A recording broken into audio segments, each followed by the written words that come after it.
All right, all right. Welcome to another midweek live stream. Excited as always to connect and just try to make sense of everything that's going on in the world these days. And it looks like literally, our country can't seem to get their house in order in time to really give any hope that things can get back on the right path. But you know what time it is. But it's just one thing after the next. And right now, I guess most concerning issues that I would want to definitely on is the full faith and credit, whatever that means. Because that statement there, full faith and credit, was something that worked well, 40, 50 years ago on the transition away from the gold standard. But now, 50 years into this hyper debt bubble, I'm not quite sure that there's any credit uh, available for the most part for our government to run upon or to use continuously, especially after being downgraded. The reserve currency country downgraded. Like that right there lets me know that maybe it ain't not so full and people don't have any faith no more. But we're gonna talk about that and a couple other things. As always, want to welcome everybody to the community. Any first time viewers, let me know where you're watching from. I'd love to give you a quick shout out. And more importantly, for those who are tuned in at this current moment, don't be afraid to hit that thumbs up button, show your love for the channel. And also let me make sure my audio is good. Okay, let me know if everything's good. Just don't want to be talking and rambling and you people can't hear me. All right, we're gonna make it fun tonight, man. I got maybe 6 charts that I grabbed off the internet that really caught my attention, just showing more about how Main Street. We know Wall Street has been siphoning currency from the working class since day one. But as of right now, the pulse on Main Street is not too good either. And so I want to talk about that. And also, I'll get your thoughts on this whole political spiel. I haven't followed it much other than the obvious. But as I start off talking about, literally, we can't get our house in order, in many ways. So it's going to be a very interesting day, to say the least. But anyway, let me make sure everything is running smoothly on my end here. Hope everyone is doing well. As always, I'm sure throughout the last 2 days, you guys have come across stories or whatever that caught your attention. Feel free, when the phone lines open up and the Q&A portion start, to bring it to the fold so everybody can be informed. That's one of the whole parts of having a community such as you guys, to keep your eyes on everything. And so it's always good to be able to connect and be updated from everybody around the world. I think we have a lot of people tuning in from various parts of the country as well as outside. So, all right. So let me stop rambling, man. Let me just get to some numbers here. Oh, I almost forgot. Before I move forward, I need to take a minute to definitely big up for Patriot. For those who might be new to the community, don't know, want to make sure everyone has a chance to continue to take time to utilize some of their current disposable income to make sure that they're using it wisely as far as preparing for whatever may happen. Who knows? We hope nothing, but then again, you never know. But anyway, I'm going to go to the Page for Patriot website real quick, and then we'll jump into some headlines, and I want to open up the phone lines probably a little earlier tonight, see where it takes us. So let me go. I would definitely want to encourage you guys to go to forpatriots.com and type in /RTD. They give you a lot of information as to what's happening in reference to the preparedness game, because preparedness clearly nowadays is a skill that everyone needs to fine tune. And they do a good job of helping people do that. And they also got a nice little blog. So I encourage you to check them out. But more importantly, there's a lot of issues that I've always talked about. And one of them is food shortages. And so clearly we are witnessing a change in the landscape and the types of food we can get, as well as the quality of foods. And one of the things about being prepared is having emergency food on hand can help you avoid a lot of the issues that will come down the line, God forbid, if something happens. But that's just one of the many areas that we've been talking about. So between like drought, inflation, all the other things, getting your food up is definitely something you guys want to do. And so I love the 3-month survival kit they have here, as well as the 1 year, 72 hours, whatever you need, they got it. One of the benefits is you can create your own little stockpile, whatever type of food you want, whether it be breakfasts, lunches, dinners, you name it. And it has a nice little long shelf life as well. So you don't have to worry about it going bad. And out of all the things, it's one of the few things that's still made in America. So they have a lot of energy products, solar products. So definitely be worth checking out. So I encourage you guys to do that. And so if you guys want to, I encourage you to save 10%. Just use the code RTD at checkout. And I appreciate them for being a blessing to the channel as well, being a partner of mine. So definitely check them out, show them some love. All right, we want to jump right in, keep moving right along.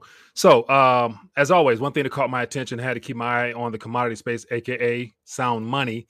And it looks like as of this morning, there was a major sell-off to open up the markets, but then again, there was a recovery. And so, as you guys can see here, it got down to 20.67 for silver, ended up at 21.48. So that's a nice recovery, given all the other things happening around the world, especially in the debt market, as well as the concerns that the bank has when it comes to their credit issues that they're going to be facing pretty soon.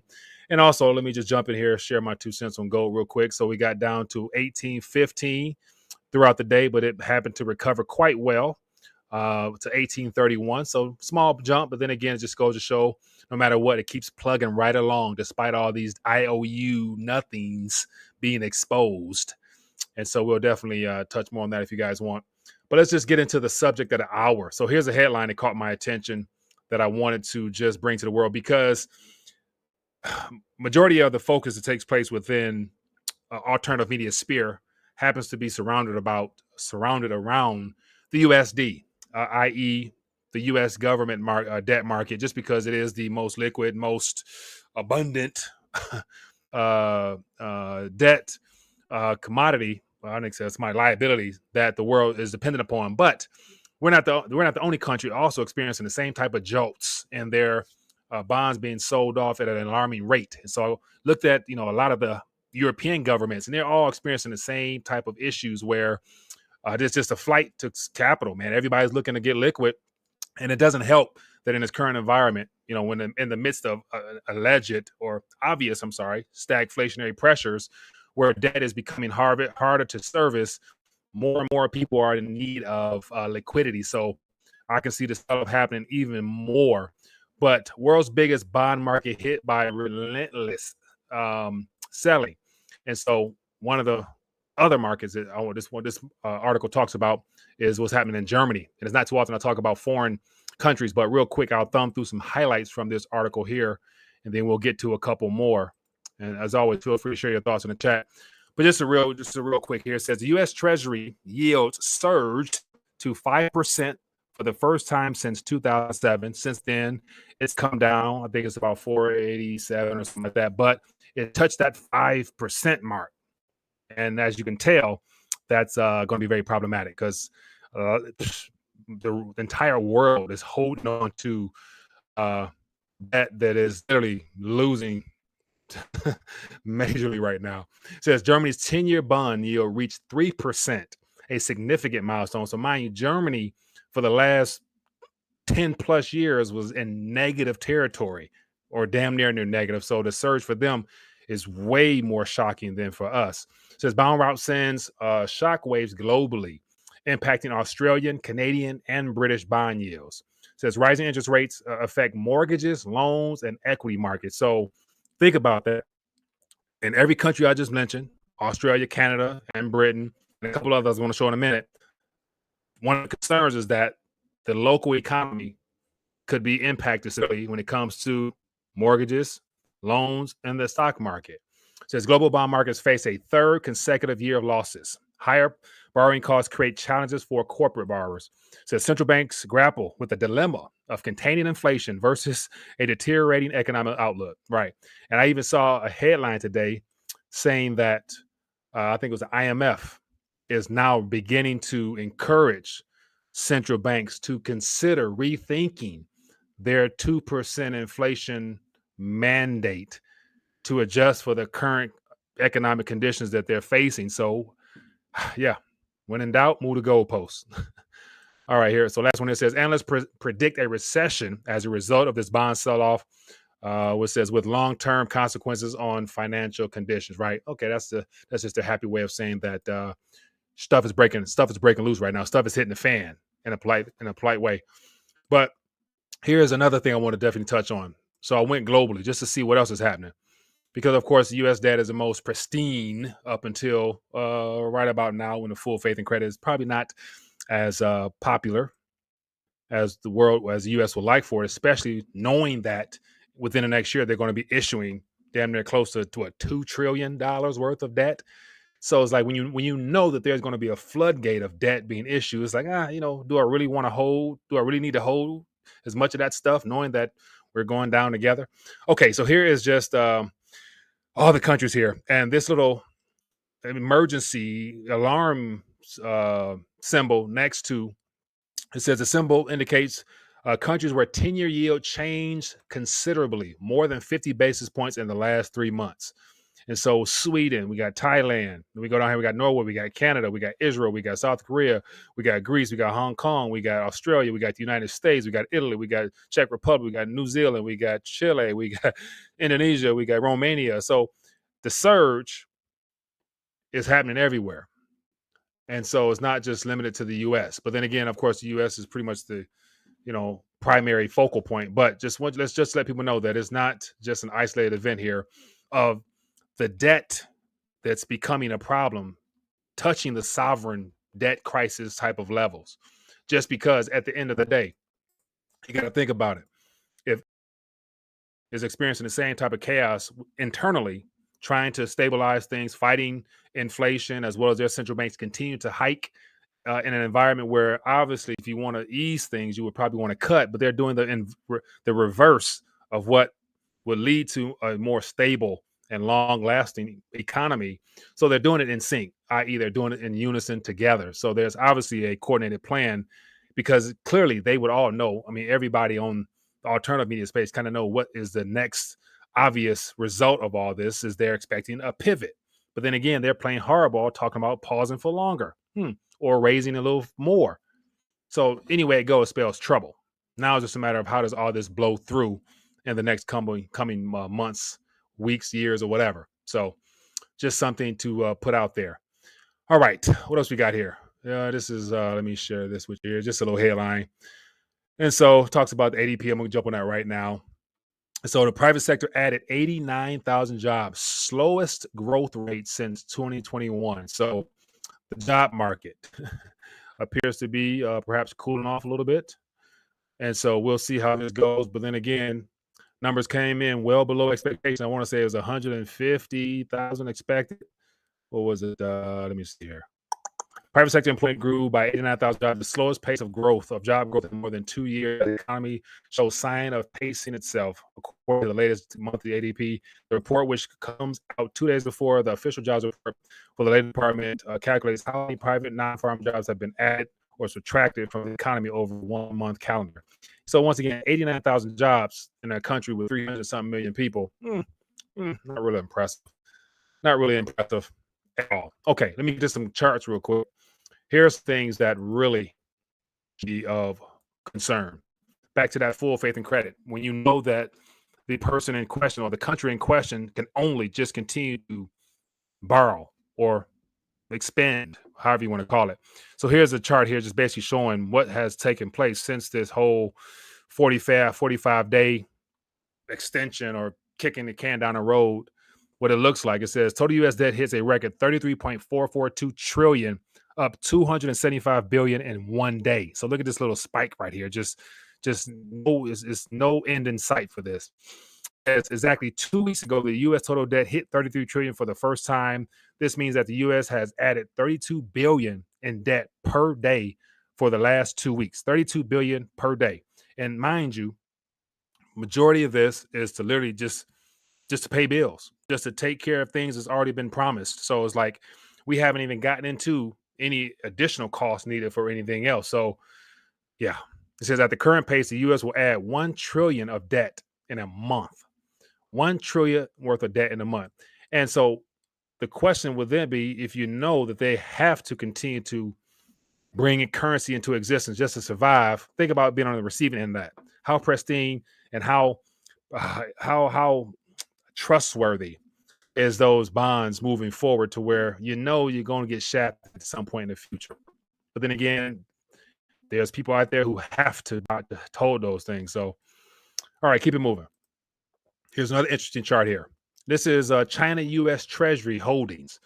And I'm not sure if it was this little graph here or if it was another one. Let me move myself over here so I can read this. This might have mentioned it, but if not, it says China holdings of U.S. Treasuries continue to fall sharply since April. China has sold over 40 billion U.S. Treasuries. Since their peak roughly a decade ago, China has unloaded nearly 500 billion U.S. Treasuries. Why is China selling U.S. Treasuries so aggressively? One answer is a potential slowdown of their economy. Another is that this could be part of their broader strategic shift. Regardless, this is a trend you can't ignore. And another person referenced that a good chunk of time of this accumulation for China was when interest rates were extremely low. So literally they're underwater for the most part on a lot of the holdings they have in treasuries. And so I wouldn't be surprised if they're deciding to unload a little bit just because they're taking a hit on them anyway. And at the pace of the way these interest rates are continuing to climb, they're only going to lose more uh, on the current holdings they have. So it's like, maybe get out of Dodge before something blows up completely. So just another possibility out there, but we'll have to wait and see. And then here's another little update on the whole oil situation. Nothing changed. It was just the meeting was today. So it says Saudi Arabia and Russia will not alter voluntary oil supply cuts. So they're going to keep pace. I think Russia is 300,000 barrels per day to the end of this year. And it says Wednesday would continue cutting an extra 1 million barrel per day. So Saudi's cutting 1 million per day, and Russia's cutting 300 billion per day from their production. So ultimately, what that would do is put more pressure on the U.S. because we're not able to really fill up the SPR the way that they did not do it when they should have, of course, by design. And so what that will probably end up doing is putting more pressure on the oil market in of itself, which will probably in the beginning of next year, going into the election cycle, cause some issues in reference to whatever the price of that oil might end up being. It's going to probably get above the $100 barrel oil, mark, and that will not fare well heading to a presidential election if oil is so high. So they're probably deliberately doing this, knowing that next year when it really kicks in, that's when we're going to be at the pump, perhaps. So who knows? But we will see. Okay, what else we got here? A couple more real quick on, then I'll start. Graph that just shows what's happening as a result of this quantitative monetary experiment coming to a screeching halt. It says mortgage purchases applications in the U.S. has fallen to the lowest level since 1995. The average American household simply cannot afford the average home price at current mortgage rates of 7.7. And so we'll probably be at 8% for that 30-year fixed probably by the end of this month, based upon the way things are heading, which something's going to break if it hasn't broken already. So just something, what's happening to Main Street. Then here's another one here. It says U.S. national debt is growing faster than the economy. So U.S. national debt has been growing faster than the GDP for nearly 10 years. It says as of 2 weeks ago, national debt, okay, I already mentioned that. So just this visual aid here shows how we're past the Rubicon. GDP, yeah, come on now. We're never coming back. Then here's another one here. It says banks have increased their reserve coverage ratio to 225%, the highest level in 3 decades. This signals that banks are preparing for credit deterioration and mounting losses should a recession hit. So they need some cushion. So they themselves are deciding to make sure they hold on a little bit more of their reserves. All right, here's another article here about what's happening in Main Street. 75,000 Kaiser Permanente workers go on strike in largest healthcare labor action in history. So this is going to be right along with the UAW, 75,000 thus far. Give you some headlines from this.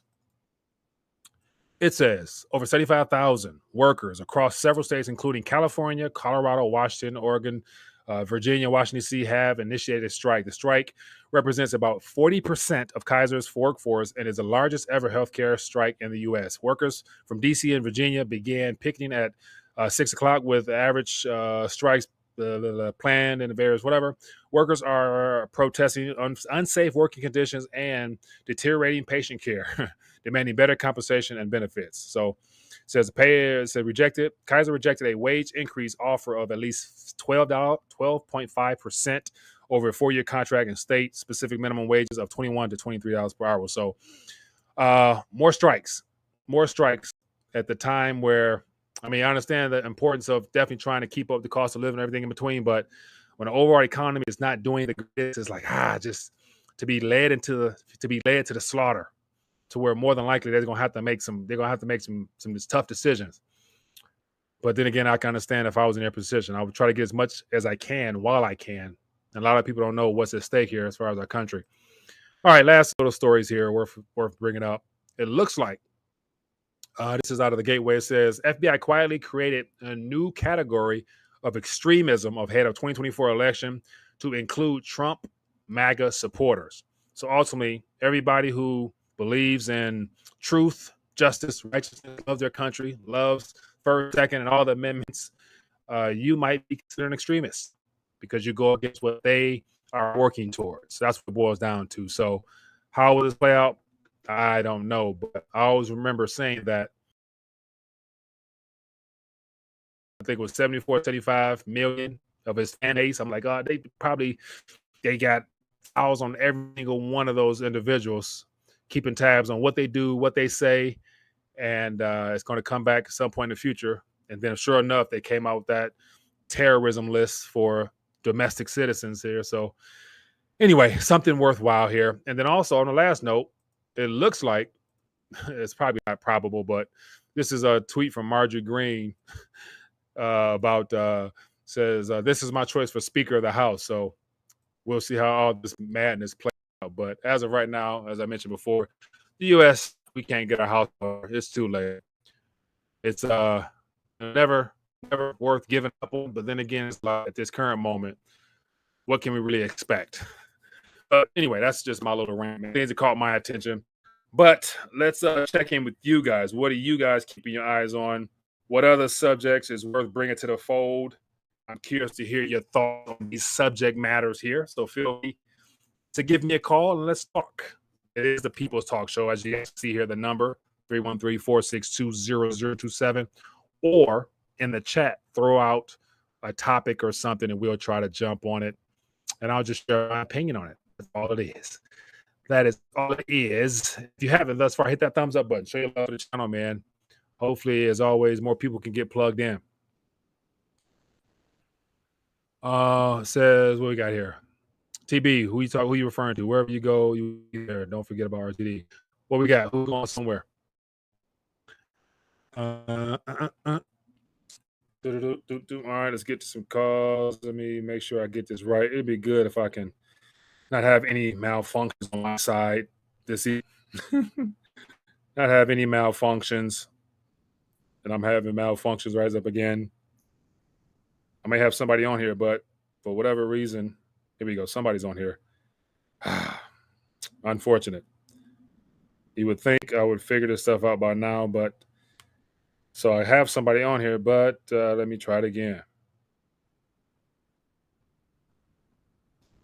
Forgive me. Talk amongst yourselves. I'm trying. Forgive me. I'm trying to use an app, a third-party app. Let me close out and try to come back in, man.